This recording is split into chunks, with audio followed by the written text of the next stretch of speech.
Okay, remember that they are changing my voice. Now, the My Story playlist I've been working on isn't going so well. So I'm going to limit this playlist to 5 minutes per video. And I'm going to zoom in on the PSYOP stuff. Alright, so this is part 1. PSYOPs and the idea of a martial art dedication to God versus the common fairy, shallow, neo-colonial conceptions of Christ in the church. This idea is key.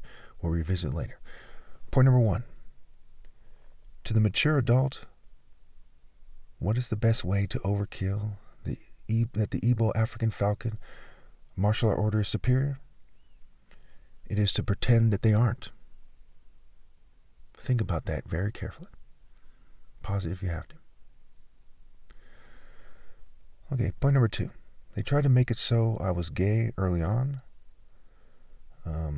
They used psychological techniques that were clear-cut and various technologies, and I'm not aware of what all those technologies are.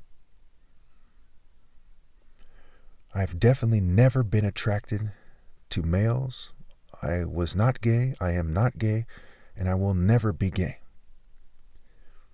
Point number 3.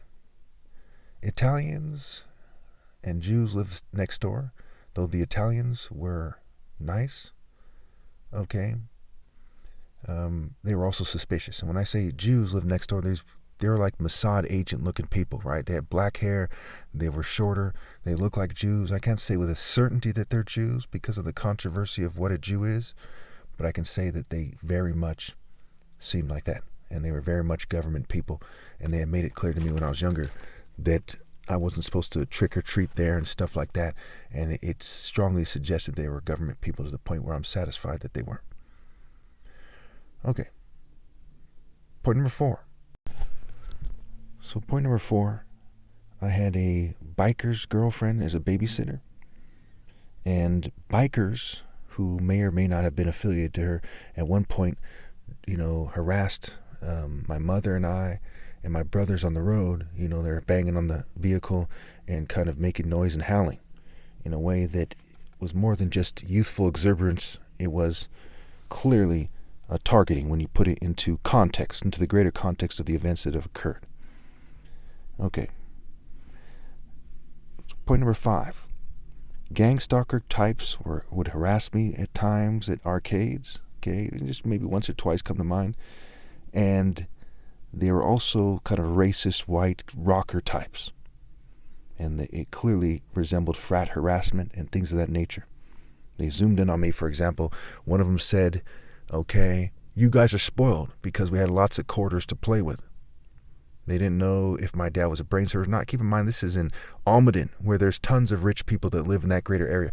Why couldn't they contain their wrath and their jealousy, over that fact? They were very bitter and in agreement with each other. Clearly, something that these guys had agreed to do together. There was a time when this one guy came to my house. I don't know why he was there, but he convinced me to kind of do somersaults down the concrete stairs we had, and he said something to the effect of, if I remember this correctly, he said something to the effect of, you'll understand later why this is happening, and he doesn't agree with it, but he's told to do it. Okay.